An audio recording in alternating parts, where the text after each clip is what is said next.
नमस्कार, मैं हुसैन रिजवी। कंगना रनौत, जिन्हें पहले शिवसेना के नेता ने धमकाया, बीएमसी ने एक्शन से डराया और अब कंगना को पुलिस और कानून का डर दिखाकर उन्हें दबाने की कोशिश की जा रही है। मुंबई के विक्रोली में कंगना के खिलाफ पुलिस में एफआईआर दर्ज करवाई गई है। इसके अलावा मुंबई के दिंडोशी में भी एक शिकायत कंगना के खिलाफ दर्ज हुई है। आपको बता दें कि कंगना ने कल दफ्तर पर बीएमसी के एक्शन के बाद महाराष्ट्र के मुख्यमंत्री उद्धव ठाकरे के खिलाफ बयान दिया था और अब उनके खिलाफ, कंगना के खिलाफ 2 थानों में शिकायत दर्ज करवाई गई है। आपको बताते हैं कंगना ने उद्धव ठाकरे के लिए क्या कहा था, जिसे लेकर उनके खिलाफ अब केस दर्ज हुआ है। तो ये एफआईआर की कॉपीज इस वक्त आपके टेलीविजन स्क्रीन पर। विक्रोली थाने में कंगना के खिलाफ एफआईआर दर्ज हुई है, तो दिंडोशी थाने में भी उनके खिलाफ मामला दर्ज किया गया है। लेकिन कंगना के समर्थन में शिमला में लोग सड़कों पर उतरे हैं, तो पटना में पुतला भी जलाया गया है। आपको बताते हैं कंगना ने उद्धव ठाकरे के खिलाफ क्या कहा था, जिसे लेकर उनके खिलाफ केस दर्ज हुआ है। उद्धव ठाकरे, तुझे क्या लगता है कि तूने फिल्म माफिया के साथ मिलकर मेरा घर तोड़ के मुझसे बहुत बड़ा बदला लिया है? आज मेरा घर टूटा है, कल तेरा घमंड टूटेगा। ये वक्त का पहिया है, याद रखना, हमेशा एक जैसा नहीं रहता। और मुझे लगता है कि तुमने मुझ पर बहुत बड़ा एहसान किया है, क्योंकि मुझे पता तो था कि कश्मीरी पंडितों पे क्या बीती होगी। आज मैंने महसूस किया है और आज मैं इस देश को वचन देती हूँ कि मैं सिर्फ अयोध्या पे ही नहीं, कश्मीर पे भी एक फिल्म बनाऊंगी और अपने देशवासियों को जगाऊंगी, क्योंकि मुझे पता था हमारे साथ होगा तो होगा, लेकिन मेरे साथ हुआ है, इसका कोई मतलब है, इसके कोई मायने हैं।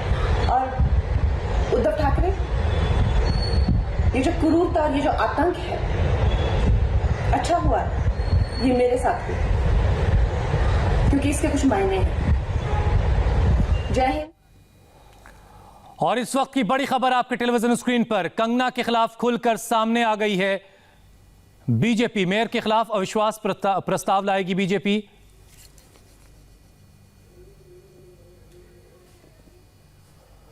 तो कंगना और शिवसेना की लड़ाई में कंगना के समर्थन में बीजेपी अब खुलकर सामने आ गई है। मेयर के खिलाफ अविश्वास प्रस्ताव लाने की तैयारी कर रही है बीजेपी। यह बड़ी खबर इस वक्त की आपके टेलीविजन स्क्रीन पर। बीएमसी हाउस में कंगना का मुद्दा उठाने की तैयारी हो रही है। मेयर को खत लिखकर हाउस बुलाने की मांग की गई है। यह बड़ी खबर, कंगना के समर्थन में बीजेपी अब खुलकर सामने आ गई है। मेयर के खिलाफ अविश्वास प्रस्ताव लाया जाएगा बीजेपी की तरफ से और बीएमसी हाउस में कंगना का मुद्दा भी उठाने की तैयारी है।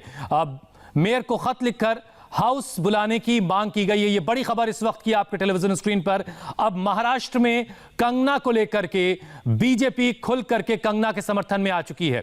मेयर के खिलाफ अविश्वास प्रस्ताव लाने की तैयारी में है और बीएमसी हाउस में कंगना का मुद्दा उठाया जाएगा और हाउस बुलाने के लिए एक खत भी लिखा गया है। जेपी, अब आमने सामने का मुकाबला अब ये दिख रहा है कि सीधे सीधे बीजेपी और शिवसेना अब आमने सामने होंगे कंगना को लेकर के।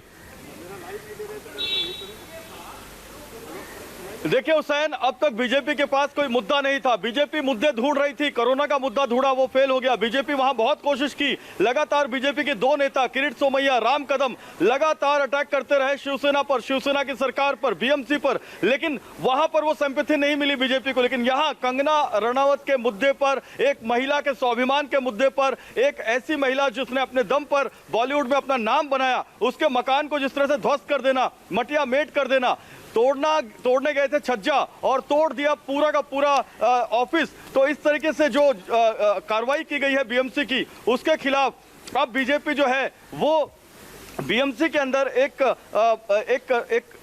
पिटीशन लेकर आ रही है, एक मुद्दा लेकर आ रही है शिवसेना की मेयर के खिलाफ और स्टैंडिंग कमेटी चेयरमैन के खिलाफ। और ये जो मुद्दा है बीजेपी जो उठा रही है वो स्वाभिमान हनन का मुद्दा है। और दूसरी महत्वपूर्ण बात यह है, बीजेपी अब इस मुद्दे को सड़क पर भी ले जाने का विचार कर रही है। और बीजेपी ने खुलकर, बीजेपी के जो पूर्व मुख्यमंत्री हैं देवेंद्र फडणवीस, उन्होंने खुलकर एक बयान दिया था कि जिस तरीके से अवैध निर्माण है उसको तोड़ना गलत बात नहीं है, लेकिन अगर आपकी किसी से कोई बात बातचीत हो रही है, किसी से कोई वाद विवाद हो रहा है और उसके घर को जाके तोड़ देना, ये गलत बात है। जो तत्परता बीएमसी ने दिखाई है कंगना रनावत के खिलाफ, वही तत्परता बीएमसी 9,500 से ज्यादा जो कंप्लेंट आए हैं इंक्रोचमेंट के, उनके खिलाफ क्यों नहीं दिखाती। यहाँ पर खार में मैं मौजूद हूँ हुसैन, और ये वही घर है जहां पर कंगना रनावत अभी मौजूद है 5वीं मंजिल पर, और इसी 5वीं मंजिल के खिलाफ या एक बार फिर बीएमसी ये योजना बना रही है कि इस मंजिल के अंदर घुसा जाए, घर के अंदर घुसा जाए और जितना इंटीरियर है, जितना मॉडिफाइड डेकोरेशन है, सबको तोड़ दिया जाए। बाहर जो आप ये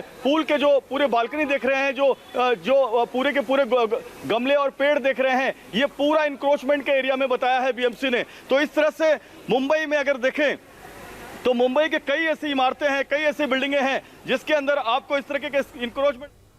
Their investigation is going on. That is the argument. Sir Hindi में उन लोग कस्टडी मांग रहे हैं क्योंकि investigation is going on. Sir किसका कस्टडी मांगा? सबका, जितने भी एप्लीकेशन बेल किए उन लोग बोल रहे हैं कि keep them in custody because उनका investigation is going on. Sir लेकिन जेसी में तो वापस पुलिस कस्टडी नहीं, जुडिशियल कस्टडी में ही है। They are in judicial custody. They have not asked for PC again. No, they are not. Is there a possibility of order coming out today? I don't know, better the judge knows. Sir, will you be arguing? ये रिया चक्रवर्ती को लेकर के वकील साहब कुछ कह रहे थे कि अभी जुडिशियल कस्टडी में है, अभी उन पर फैसला आने वाला है। हम जरा दिनेश मौर्य के पास चलते हैं। दिनेश, सियासत तो इस वक्त हाई है इस पूरे मामले में, बीजेपी और शिवसेना अब आमने सामने हो गए हैं, ये साफ नजर आ रहा है। लेकिन कंगना के खिलाफ जो एफआईआर दर्ज हुई हैं, उसे लेकर के कंगना की तरफ से किस तरह के रिएक्शंस मिल रहे हैं? देखिए, उनके वकीलों से हमने संपर्क किया, उनका साफ तौर पे कहना है कि कहीं ना कहीं जब उनका हथौड़ा काम नहीं है तब कानून का डंडा चलाना चाहते, कानून की चाबुक चलाना चाहते और कंगना को फिर एक बार खामोश करने की कोशिश जो है उनके द्वारा हो रही है। लेकिन कंगना खामोश होने वाली नहीं है। कंगना जो है पलटवार करेगी, कानून के रास्ते से, कानून के रास्ते जरिए जो है उनसे भरपाई मांगी। आपको बता दूं, हमारे उनके लीगल टीम से बात हुई, उनका कहना है चाहे जितने केस करना चाहे कर ले, लेकिन एक एक चीज़ का जवाब जो है कंगना रनावत देने वाली। और ये जो घर देख रहे हैं आप, इस घर में जो जो चीज़ टूटी है, जो जो डैमेज किया है बीएमसी ने, उस एक हर एक चीज़ की जो है वो भरपाई करेंगी। संपत्ति को जो नुकसान पहुंचाया है बीएमसी ने, कानून कोर्ट में जाएंगे, उसके खिलाफ वो लोग अपील करने वाले और मांग करेंगे कि जितना अवैध तरीके से उनका जो लीगल घर का पोर्शन था उसे तोड़ा गया, डिमोलिश करने के नाम पे, हर उस चीज़ की कानूनन भरपाई उन्हें करनी पड़ेगी। इस तरह की बात जो है कंगना की टीम करे तो साफ है, भले ही अपना जब उनका बीएमसी का इस्तेमाल कर लिया, पुलिस का इस्तेमाल करे, लेकिन कंगना जो है स्टेप बाय स्टेप कानून के दायरे में रहते हुए इस पूरी फाइट को, इस पूरी लड़ाई को जो है आगे लेके जाएंगे। इस तरह की बात जो है कंगना की टीम कह रही। साफ है, उनका कहना है कि अब ये जो है आर पार की लड़ाई बन गया। अब जो शुरुआत हुई थी सुशांत के मौत को लेकर, लेकिन उस लड़ाई को अब जो है हद से ज़्यादा आगे लेकर चलेगा। और सबसे अहम, राजधर्म का पालन नहीं किया गया है सरकार की तरफ से, उस राजधर्म का पालन करने के लिए जो है उन्हें मजबूर करेगी कंगना। चलिए जरा मुझे भाई खला जेल के बाहर खड़े राजीव सिंह के पास जाना। राजीव, आपके पास क्या अपडेट है रिया चक्रवर्ती को लेकर के?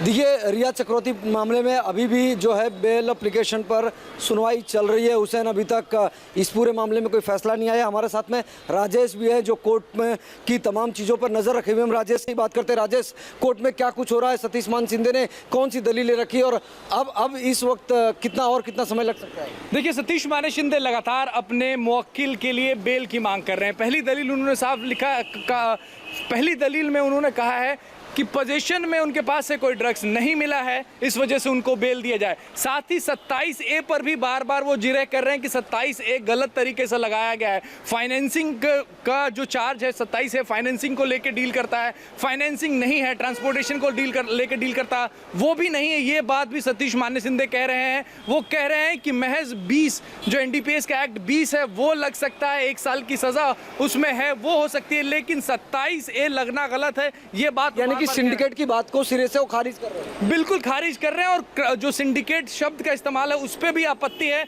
उसके बारे में भी वो कह रहे हैं। साथ ही कैजान इब्राहिम के बारे में वो कह रहे हैं कि कैजान इब्राहिम पे इसी तरीके के आरोप थे, उस पर 27A नहीं लगा था और उसको बेल मिल गई थी पहली हियरिंग में। बाद में तरीके के आरोप थे, उस पर 27A नहीं लगा था और उसको बेल मिल गई थी पहली हियरिंग में। बाद में ये सोची समझी रणनीति के तहत रिया चक्रवर्ती को फंसाने के लिए इस तरह के 27A लगाया गया है। 27 इस पे एप्लीकेबल नहीं है। एनसीबी के पास तो इसके अलावा बहुत सारी ऐसी चीजें हैं जो अभी टैबलेट से निकल कर आई थी, जो कि फॉरेंसिक टीम ने जब सर्च किया उस टैबलेट को, उसके अंदर कहीं से फोटोज वीडियोज मिले हैं जो रिया की मुश्किल बढ़ा सकते हैं। बिल्कुल वही मुश्किल बढ़ा रहे हैं और एनसीबी के जो सरकारी वकील हैं वो बार बार यही बात कह रहे हैं कि जो सबूत हाथ लगे हैं उसकी जांच बहुत ज़रूरी है और उसकी जांच 14-16 दिन लगेंगे, इसलिए 14 दिन रिया चक्रवर्ती अगर जेल में रहें तो उसको टैंपर नहीं कर पाएंगी वो इसीलिए एनसीबी के वकील हैं वो लगातार कह रहे हैं। साथ ही सुशांत सिंह राजपूत पर जो दोष मढ़ने की कोशिश है सतीश माने शिंदे ने कोर्ट में भी जिक्र किया, उसके बारे में भी उनके एनसीबी के वकील ने कहा कि जो शख्स इस दुनिया में नहीं है उस पर आरोप लगा रहे हैं वो तो अपनी दलील देने आएगा नहीं, वो अपने डिफेंस में आएगा नहीं, तो ये ठीक नहीं। और ये बिल्कुल राजेश जो बात कर रहे हैं बहुत अहम बात है, क्योंकि रिया चक्रवर्ती हुसैन उन्होंने ये बयान दिया था कि जो व्हाट्सएप चैट सामने आया था वो सुशांत के डिक्टेट करने पर उन्होंने टाइप किया था। अब जो पीपी है पब्लिक प्रोसिक्यूटर है उन्होंने बात रखी है कोर्ट में, आज सेशन कोर्ट में, कि जो शख्स दुनिया में ही नहीं है उसको यहाँ पर घसीटा जा रहा है। इसका सबूत क्या है कि सुशांत ने और ये चीज ठीक नहीं है। राजीव, एक सवाल का जवाब जल्दी से दीजिए, फिर मुझे जेपी के पास जाना है। राजीव जरा जल्दी से बताइए कि रिया वाले मामले में जमानत को लेकर के कितनी देर में आप अपडेट दे देंगे कि फैसला आ चुका है, जमानत मिली या नहीं मिली, कितना और वक्त लगना है? देखिए अभी समय लगभग आधे से 1 घंटा और लग सकता है, क्योंकि अभी तक कोई अपडेट आया नहीं है। हम लगातार हर एक चीज पर नजर बनाए हुए हैं हुसैन, लेकिन अभी कोर्ट की तरफ से कोई ऐसी चीज अंदर से खबर सामने नहीं आई, चूंकि पैंडेमिक पीरियड चल रहा है, कोरोना के चलते पत्रकारों को अंदर जाने की ठीक है। तो इस वक्त की 2 बड़ी खबरें मुंबई से हैं, एक तरफ कंगना रनौत हैं, एक तरफ रिया चक्रवर्ती की बेल पर इस वक्त सेशंस कोर्ट में सुनवाई चल रही है, जबकि कंगना रनौत के खिलाफ 2 अलग-अलग थानों में शिकायत दर्ज हो चुकी है और आज ही बीएमसी को अपना जवाब भी बॉम्बे हाईकोर्ट में दाखिल करना है। जेपी जरा समझाइए कि 3 बजे का वक्त तय था, बॉम्बे हाईकोर्ट आज फिर से सुनने वाली थी इस मामले को, बीएमसी अपना जवाब दाखिल करने की तैयारी कर रही है और ये जो 2 मामले दर्ज हुए हैं शिकायतें, इसको लेकर के कंगना आप क्या तैयारी कर रही हैं? देखिए कंगना की लगातार यहां पर मीटिंग चल रही है रंगोली के साथ। रंगोली ने जो वीडियो बनाया है, 5वें फ्लोर पर कंगना और रंगोली दोनों मौजूद हैं और लगातार उनके वकीलों से बात चल रही है। बॉम्बे हाईकोर्ट में आज बहुत अहम दिन है कंगना रनावत के लिए, क्योंकि कंगना रनावत की जो ऑफिस को तोड़ा गया है उसके खिलाफ उनके जो वकील हैं वो बॉम्बे हाईकोर्ट का रुख कर चुके हैं। बीएमसी के खिलाफ 3 बड़े मामले उनके वकील बता रहे हैं। पहला मामला ट्रेस पासिंग का, दूसरा मामला कंटेम्प्ट ऑफ कोर्ट का, तीसरा मामला मानहानि का, और ये तीनों मामले कंगना रनावत के वकीलों की तरफ से बीएमसी के खिलाफ ठोके जाएंगे। 2 बहुत बड़ी बातें मैं आपको बताऊं हुसैन, 2 फिल्मी अभिनेत्रियां रिया चक्रवर्ती और कंगना रनावत, दोनों अलग अलग मामले और दोनों में इंडिया टीवी की जो टीम है वो अलग अलग जगहों पर है। बॉम्बे हाईकोर्ट में सचिन चौधरी हैं, सेशंस कोर्ट में अतुल हैं, यहाँ कंगना के घर पर मैं मौजूद हूं तो कंगना के ऑफिस में दिनेश मौर्य, नम्रता और पारस मौजूद हैं और भायखला जेल में जहां पर कंगना अभी अंदर कंगना को रखा गया है वहां पर राजीव राजेश हैं। तो हम कोशिश कर रहे हैं हर खबर की इंडिया टीवी पे सबसे पहले जानकारी देने की,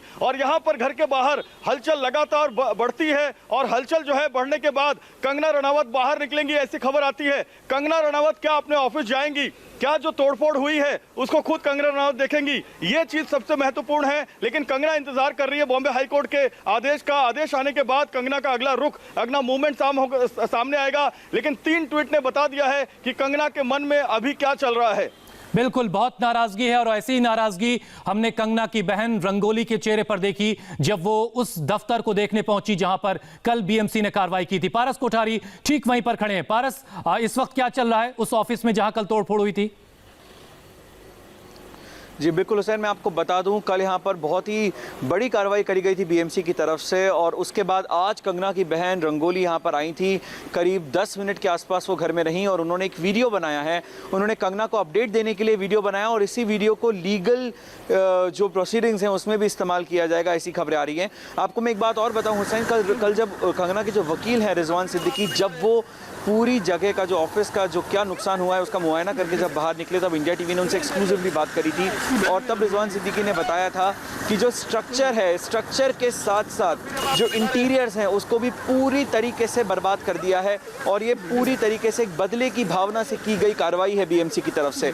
पेंटिंग से लेकर फर्नीचर से लेकर क्रॉकरी से लेकर सब कुछ, लाइट्स तक, जो इलेक्ट्रिकल फिटिंग्स हैं, जो एसी के डक्ट्स हैं, उन तक को उखाड़ दिया गया था।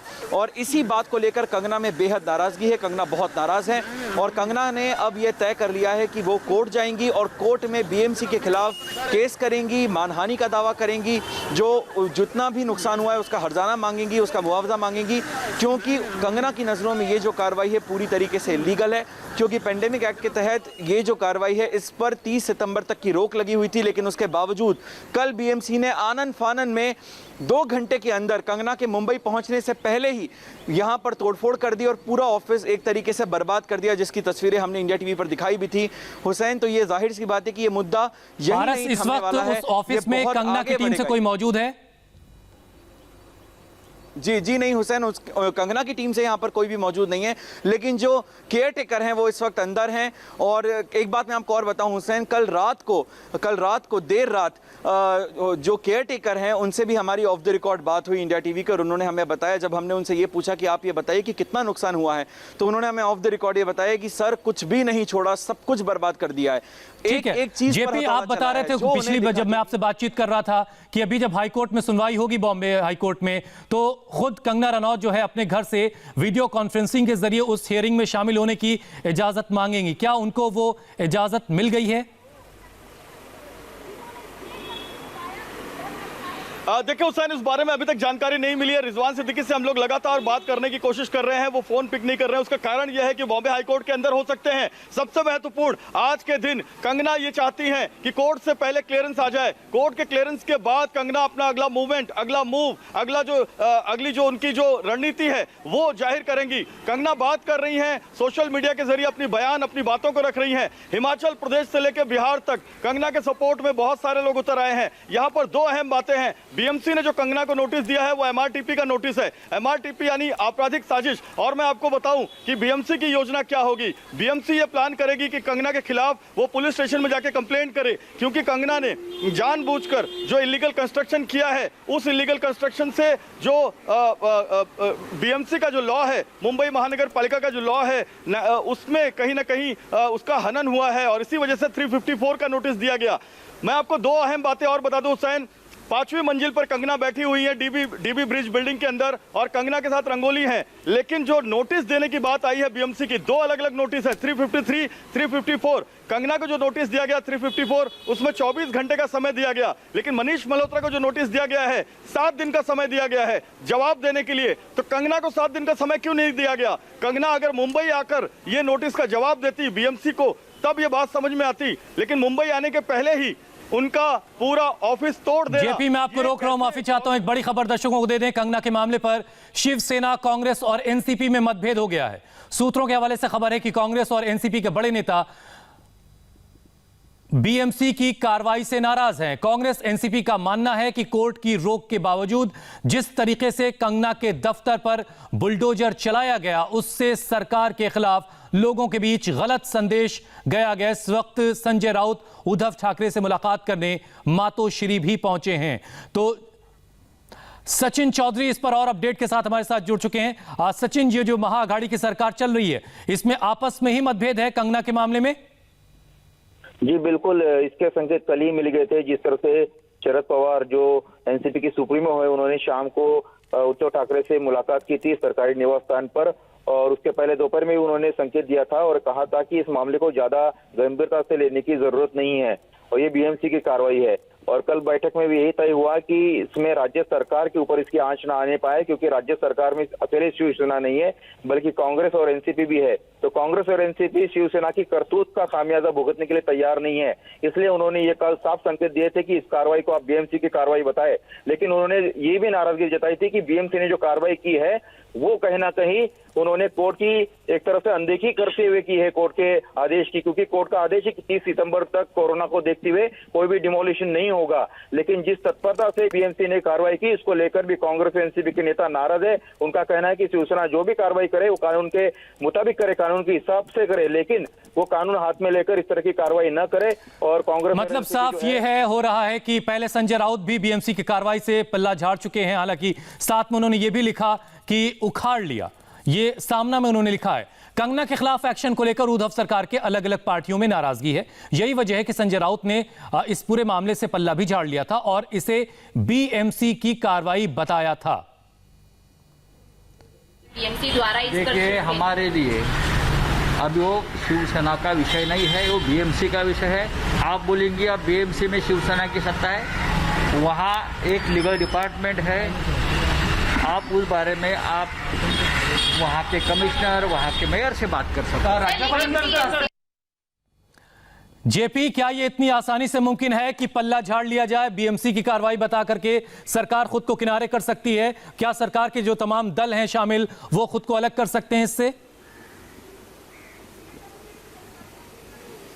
बिल्कुल अलग नहीं कर सकते हुसैन। और मैं आपको बताऊं कि बीएमसी में सत्ता किसकी है? बीएमसी में सत्ता शिवसेना की है। आज से नहीं है, 25 साल से है। और शिवसेना के जो नेता हैं, अगर उनके साथ में कोई बयानबाजी कर देता है तो उनका ईगो हर्ट हो जाता है। उनको ऐसा लगता है कि हमारे खिलाफ कोई कैसे बोल सकता है। मुंबई में जो बाला साहब ठाकरे की सरकार चलती थी, जो बाला साहब ठाकरे की रिमोट की सरकार चलती थी, यहाँ पर कोई परिंदा पर नहीं मार सकता था, सबको मातोश्री जाना पड़ता था। पहली बार ये कैसे हो गया? कोई अभिनेत्री सीधा चैलेंज कर रही है, कोई अभिनेत्री हमको चैलेंज कर रही है। और एक नेता ने नहीं, 4 नेता ने नहीं, कई नेताओं ने लगातार शिवसेना के बयान दिया, देख लेने की धमकी दी, तुम मुंबई उतरो, हम तुमको देख लेंगे। और उसके बाद यह मामला बढ़ा और कंगना रनौत ने खुद ये कहा कि वो 9 तारीख को मुंबई आएंगी और वो मुंबई आई। लेकिन जो कंगना को बीजेपी केंद्र सरकार की तरफ से जो सिक्योरिटी मिल गई और उससे शिवसेना को और ज्यादा तकलीफ हुई। और उसके बाद ये जो पूरा निर्णय लिया, ये पूरा मामला जेपी अब सियासी होता दिख रहा है। अब जिस तरीके से बीजेपी भी खुलकर सामने आ गई है कंगना के समर्थन में, मतलब ये कि अब ये मामला सीधे सीधे बीजेपी वर्सेस महाराष्ट्र सरकार भी होता हुआ नजर आ रहा है। एक तरफ मुंबई में कंगना पर एफआईआर दर्ज हो रही है, विरोध हो रहा है, तो मुंबई समेत दूसरे शहरों में समर्थन में भी आवाजें उठ रही हैं। हिमाचल प्रदेश के शिमला में कंगना के समर्थन में आज एक बड़ी रैली निकाली गई। इसके अलावा पटना में भी आज कंगना के समर्थन में प्रदर्शन हुआ। साथ ही साथ उद्धव ठाकरे और संजय राउत के खिलाफ नारेबाजी भी हुई। ये 3 अलग अलग तस्वीरें ये बता रही कि किस तरीके से कंगना के समर्थन में देश के अलग अलग हिस्सों में लोग सड़कों पर भी उतरे हैं। मुंबई में कंगना के खिलाफ हुए एक्शन पर हिमाचल प्रदेश के मुख्यमंत्री ने भी अपनी नाराजगी जाहिर की है। इंडिया टीवी से खास बातचीत में सीएम जयराम ठाकुर ने कहा कि हिमाचल की बेटी का अपमान किसी भी हाल में बर्दाश्त नहीं किया जाएगा।